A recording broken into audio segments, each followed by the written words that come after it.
Eu queria primeiro agradecer ao Mário Pimenta por este convite. Neste dia muito especial do CERN e de Portugal CERN, eu vou falar da terapia de prótons e do trabalho que muitos dos físicos fazem na terapia de prótons e chamei-lhe o Physicist Perspective. Na imagem de cima está um paciente a ser tratado com terapia de prótons. Isto é um exemplo de uma sala clínica atualmente em funcionamento, por exemplo. Este é o exemplo de uma sala clínica. A ideia de terapia com prótons começou com Robert Wilson em 1946, com um famoso paper que ele publicou, que lançou a ideia da utilização radiológica de prótons. Ele, na altura, estava a trabalhar em Berkeley, mas era professor em Harvard. E então ele trocou Lawrence Berkeley, começou a desenvolver uma ideia de trabalhar e tratar doentes. Portanto, 1946 é a primeira publicação. O primeiro paciente acabou por ser tratado em 1954 em Berkeley, na Califórnia. O primeiro paciente a ser tratado na Europa acaba por ser em Uppsala em 57, portanto, uma diferença de 3 anos. E depois o segundo grupo de pessoas a ser tratado foi em Boston, em Harvard Cyclotron, em 1961. Portanto, houve um início muito lento, porque a ideia ainda estava a arrancar para a terapia de prótons. Depois de uns anos, em 1975, foi quando foram a primeira utilização de íons pesados, com a utilização de carbono em 1975. Portanto, os centros dominantes acabaram por ser nos anos 60 e 70 e 80, Berkeley na Califórnia e Harvard Cyclotron em Boston. Portanto, os dois centros, um deles especializou-se em íons e outro especializou-se em prótons. Neste momento, há cerca de 90 centros em operação em cerca de 20 países. E há mais cerca de 80 centros planeados.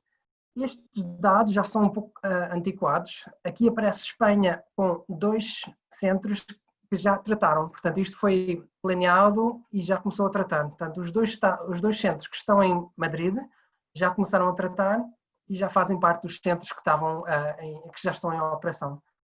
Portanto, conseguem ver que os países com maior número de centros acabam por ser os Estados Unidos, o Japão, a Alemanha e agora recentemente a Inglaterra acaba por ter também bastante centros. Isto é mais ou menos um mapa dos centros que existem na Europa. Portanto, este é um mapa dos centros na Europa. Podem ver aí que existe um conjunto de centros em laranja. Os centros de laranja representam os centros de terapia de prótons atualmente em operação. Faltam os 2 centros em Madrid, que também estão lá agora em operação, e existem os centros também em lilás, que são os centros de carbono, que também fazem prótons. Há 2 na Alemanha, um em Viena, em Áustria, e um em Knau. E existe um quinto que vai aparecer junto ao English Channel em Cannes. Está agora representado com um sinal laranja, mas no futuro vai ter também carbono. E em Portugal, claro, não existe um centro de terapia de prótons. Portanto, o que é a terapia de prótons? Para muita gente que não sabe. Portanto, imaginem que tenham um tumor assim em profundidade, que está ali representado pelas barras verticais amarelas. Se eu tiver um feixe a entrar da esquerda, um feixe normal de terapia, que atualmente funciona num centro de radioterapia, produz uma dose que parece assim. Portanto, isto é como nós trataríamos se fôssemos ser tratados na radioterapia atualmente. Então, um fotão cria muita dose, deposita muita dose junto à superfície. Então temos uma superfície muito quente e quando chega junto ao tumor já perdeu muita de energia. Então acaba por ser uma coisa não muito eficiente. Em relação aos prótons, temos aquilo que nós chamamos uma curva de Bragg. E a curva de Bragg pode ser devagarinho controlada, de modo a colocarmos a Bragg em qualquer sítio do tumor. Portanto, a grande diferença entre os dois está, de facto, que depois da curva de Bragg não existe radiação. Portanto, existe esta região de zero, de dose zero. E isso é uma região que nos permite poupar os tecidos bons, né, de receberem radiação. Portanto, temos à partida uma entrada de dose que é diferente dos raios-x e temos zero basicamente depois do Bragg peak.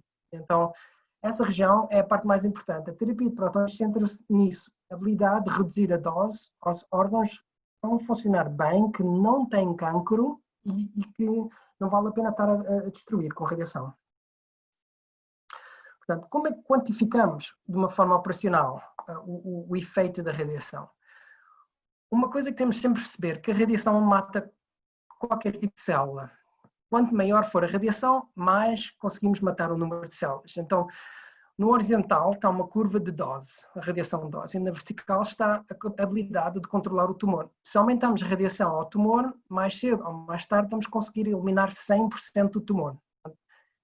Podemos dar 1000 Gray ou 10.000 Gray e isso acaba por destruir completamente o tumor. Não há possibilidade do tumor sobreviver à radiação. No entanto, o problema está em que quando aumentamos a dose ao tumor, aumentamos também a dose aos tecidos bons e saudáveis que estão à volta do tumor. E isso cria um problema de toxicidade. E então aparecem muitas vezes estas duas curvas que representam o efeito. A curva vermelha representa a dose ao tumor e a curva preta representa a dose aos órgãos saudáveis. E existe sempre um ligeiro offset entre os dois, que é uma coisa muito boa, que nós tiramos muito proveito disso. No entanto, o ponto, digamos que o benefício, o benefit point, encontra-se muitas vezes neste ponto, numa posição intermédia. E podem ver que o ponto máximo de benefício encontra-se basicamente ao meio das duas curvas, basicamente. No entanto, num hospital, os médicos têm sempre muito medo de aumentar o efeito de toxicidade. Então, eles muitas vezes nunca vão à procura deste ponto máximo, ou ponto ótimo, e muitas vezes estão a valores muito baixos de toxicidade da ordem de 20% ou 30%. E então, acabamos de ter situações em que só controlamos 40% do tumor. Ou seja, o tumor acaba por voltar. E isso é uma situação grave. A toxicidade atualmente dos modelos normais de terapia com fotões cria um problema de controle que não funciona bem. E como é que funciona com protões? Bem, como nós reduzimos a toxicidade de uma forma bastante significativa, acabamos por mexer a curva de toxicidade mais para a direita. E então, com o mesmo valor de toxicidade, obtemos um controle do tumor que é muito, muito maior. E acaba por ir de 40% para 90%. E isso coloca-nos numa situação de poder controlar o tumor de uma forma sem efeitos secundários, ou com efeitos secundários muito menores. Isto é principalmente a curva que explica o impacto da dosimetria, por exemplo, dos protões em terapia do cancro. É a redução da toxicidade em órgãos saudáveis. Isto é uma representação gráfica daquilo que é o sonho da terapia com prótons. Um dia ter o controle absoluto da terapia em que nós podemos acertar num tumor que está aqui representado em laranja por um feixe amarelo, que é o nosso próton. O feixe vermelho é um feixe de posicionamento de laser que muitas vezes existe só para nós podemos posicionar bem o paciente para receber a radiação. Mas isto não é atualmente realidade. Mas é o sonho de todos os centros ter absoluto controle do feixe de terapia. Havia um famoso radiooncologista médico de Boston chamado Herman Sutt que dizia sempre: não tem necessidade de estar a irradiar tecidos que são saudáveis. O importante é concentrarmos no tumor. E a única maneira de fazer isso é com protões. Ou com carbono, claro. Portanto, atualmente, a maior parte dos centros são hospital-based, mas tudo começou, de facto, em centros de investigação normais, como Harvard Cyclotron, Lawrence Berkeley, eram centros de investigação de física, não tinham os hospitais ligados. E o primeiro centro hospitalar, de facto, a funcionar como centro de terapia de partículas dentro de um hospital chamava-se Loma Linda e começou a funcionar em 1991. E acabou por ser o standard de terapia moderna, de terapia com protões. Massachusetts General também começou a ideia, a primeira pedra foi lançada em 92, mas só começou a operacional em 2001. E agora existem muitos centros, no Japão, especialmente na América e na Europa, que são dedicados à terapia de protões, que são dentro do hospital. Existem duas maneiras de fazer terapia de protões. Mas antes de mais nada, é preciso perceber como é que tratamos um tumor. Portanto, muitas vezes, nós não utilizamos só uma curva de Bragg, mas fazemos uma sobreposição de várias curvas de Bragg. Em verde estão exemplos de curvas de Bragg que juntas vão produzir um efeito homogéneo laranja, onde está o tumor. Portanto, o tumor está situado na zona laranja, onde está a dizer um número 1, um platô. E a combinação destas curvas de Bragg cria uma zona homogénea de dose que acaba por ser irradiar o tumor. E assim, depois da parte laranja temos 0 dose, não existe radiação depois. E antes ainda temos uma certa dose da ordem dos 50%. Mas mesmo assim é bastante menor do que a curva, que as doses que são dadas pelos fotões. Ok, como é que fazemos então o delivery de terapia de protões para um paciente? Existe uma técnica muito antiga chamada Passive Scattering. E basicamente é um shaping com um colimador que produz um shaping do tumor em profundidade. E nós conseguimos controlar em profundidade a parte mais longe, a mais profunda, que é a tal curva vermelha. No entanto, existe alguma dose anterior no tumor. Existem aqui os tais horns, os tais vermelhos, horns, que muitas vezes criam dose em órgãos saudáveis. No entanto, esta técnica era muito fácil de desenvolver e acabou por ser utilizada durante muitos anos. Atualmente, todos os novos centros de terapia têm uma coisa chamada Pencil Beam Scanning. E com o Pencil Beam Scanning passamos a ter absoluto controle de toda a dose, a distribuição em profundidade. E podemos gerar qualquer distribuição de dose como se fosse uma televisão, juntando os pontinhos todos e a dose homogénea. E acaba por se eliminar os tais horns, que são os 2 horns que aparecem aqui em lilás na parte inferior da figura. Portanto, Pencil Beam Scanning é o futuro da terapia com protões e permite reduzir a dose que existe na parte anterior, na entrada, e removendo os horns. Quais são as principais indicações ou casos clínicos que a terapia de protões se concentra? Bem, são vários. Muitas vezes são ligados ao base of skull, aos olhos, como o Mário Pimenta já mencionou, brain tumors, pediatrics, que são a pediatria, spinal e paraspinal, que são a coluna dorsal, prostate, e existem outras, tipo pulmão, fígado, breast, esophagus, pelvic tumors, and so on. Portanto, uma das principais áreas é, de facto, a pediatria. Eu vou falar um pouco da pediatria daqui a um pouco, mas primeiro queria mencionar o cancro em Portugal. Em Portugal existe um número muito grande de cancros, de número de casos novos por ano. Portanto, em 2018 o número era de 55 mil casos novos de cancro em Portugal. Isso é um número muito grande.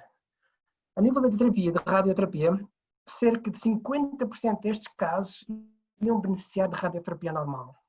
E se fizermos as contas, um décimo disso, cerca de 3 mil, iam beneficiar da terapia de protões. Portanto, um décimo deste valor aqui, dos 5 mil, cerca de 5 mil iriam beneficiar da terapia com protões. Portanto, radioterapia convencional consegue tratar 20 e poucos mil casos de cancro e a terapia de protões cerca de 4 a 5 mil por ano. É uma terapia muito específica e muito concentrada para casos específicos. O caso mais importante é, de facto, crianças. Aqui estão os centros de protões de referência na América e um alemão, em que eles estão todos associados a um hospital de pediatria. Portanto, em Cincinnati, o MGH em Boston está ligado ao Children's Hospital em Flórida. Na América, em St. Jude's Children's Hospital, é outro muito conhecido de crianças, e depois St. Louis. São hospitais que tratam todos de terapia de protões em crianças. Tem uma associação muito única com hospitais específicos de crianças. Na Alemanha também existe, em Essen e em Heidelberg. Eu vou fazer um certo desvio para Heidelberg, onde eu estou, e aqui é o nosso centro em Heidelberg, e nós tratamos muitos pacientes atualmente de crianças. Este é um número de 2016, a barra vertical azul representa 400 pacientes em 2016, nós atualmente já vamos em 800 pacientes total por ano em Heidelberg, dos quais 150 são crianças. É um número muito grande. Nós tratamos quase todas as crianças que passam pela Alemanha e muitos dos países de leste e alguns países do sul agora. E muitas dessas pessoas crianças são definidas com 18 anos ou menos. Portanto, uma pediatria são com uma idade inferior a 18 anos. E tratamos atualmente na ordem dos 150 casos pediátricos, que são todos com protões. Atualmente não tratamos nenhuma pediatria com carbono devido ao receio do efeito biológico que pode haver. Qual é o grande impacto na criança da radioterapia? Esta é uma imagem que representa a terapia de uma criança com as quatro modalidades que existem atualmente. Da esquerda para a direita temos os eletrões, os fotões, e os dois da direita são os dois protões. Os dois da esquerda poderão ser dados em qualquer centro do mundo atualmente de radioterapia, enquanto os dois da direita só podem ser dados numa mão cheia de centros. À partida, vocês conseguem ver imediatamente a diferença. Enquanto os dois da direita, só a espinha dorsal e o cérebro está a receber radiação, os da esquerda, todos os órgãos na parte do pulmão, da digestão, o estômago, o liver e a parte intestino, está tudo a receber radiação. É uma coisa extraordinária. Este efeito secundário será tão grande que estas pessoas muitas vezes deixam de ter capacidade de digerir comida. É uma coisa complexa mesmo. Portanto, o tumor, neste caso, está dentro do fluido chamado cranial spinal fluid e é praticamente impossível de se tratar sem irradiar toda a espinha dorsal e o cérebro. Portanto, os efeitos secundários são bastante grandes. Eu queria salientar aqui a importância disto para mostrar outra vez a importância da radiação. Este em cima é um paciente que foi tratado com protões com 4 feixes. Até se conseguem ver as linhas verticais azuis que separam os feixes em verde. São 4 feixes que produziram a irradiação da espinha dorsal e do cérebro. Enquanto na parte de baixo tem a irradiação por raio-x. E podem ver a diferença em que a dose que foi dada aos órgãos que não têm cancro, que está a receber doses bastante grandes. Portanto, é uma situação crítica. O pulmão, o coração, os intestinos, tudo está a receber radiação sem necessidade. São órgãos que estão totalmente funcionais, não têm cancro, não têm nada. É uma situação grave. E isso acaba por muitas vezes afetar a qualidade de vida destas pessoas, neste caso, uma criança. E então é uma situação muito delicada. Eles deixam de ter capacidade de comer bem, de fazer digestão, de respirar, o coração passa a ter efeitos de batimento que são bastante complicados. Portanto, a terapia da pediatria das crianças acaba por ser uma das casos mais importantes que beneficia de protões. Existem muitos. E eu queria salientar um novo centro em Manchester, que abriu agora recentemente, começou a tratar. Ele foi criado com financiamento do Estado inglês, do NIH, que ofereceu bastante dinheiro para criar 2 centros de referência na Inglaterra, um em Londres e outro em Manchester, e eles vão tratar com as 3 salas que eles têm de cerca de 750 pacientes por ano. E eles vão se dedicar exclusivamente à pediatria. Eles vão ter quase 40% dos casos vão ser dedicados a crianças. E aqui estão salas de apoio a crianças. Portanto, tens uma criança na sala de tratamento e depois tens outras salas de apoio. Portanto, isto é uma decisão muito importante. Focar nos casos críticos, especialidade tipo pediatria, osso, essas coisas todas. Eu não queria deixar de salientar o tal sonho em Portugal do professor Gaspar. Em Portugal não existe terapia de protões. Muitas das pessoas que apanham doenças que precisam de protões são enviadas para o exterior. Para a Suíça, para a Flórida, para Jacksonville, para Oklahoma, MD Anderson, talvez. É importante concentrar terapia de protões em Portugal para se concentrar no casos específicos que precisam dessa terapia. E em Portugal há cerca de 4.000 pacientes por ano que podiam beneficiar disto. E aqui o sonho do professor Gaspar é um dia aparecer a tal estrelinha de representar a terapia de protões em Portugal. Portanto, eu queria deixar uma conclusão. A terapia de protões oferece uma significativa redução dos efeitos secundários do cancro, porque nós deixamos de irradiar órgãos que estão saudáveis e que estão próximos do tumor. E isso permite muitas coisas. Permite concentrar a dose no tumor, permite aumentar a dose ao tumor, obtendo maior local control, e permite até oferecer uma qualidade de vida que é muito melhor em certas condições. Eu queria agradecer a toda a gente pela atenção. Aqui tenho uma imagem do grupo onde eu estou. Muito obrigado.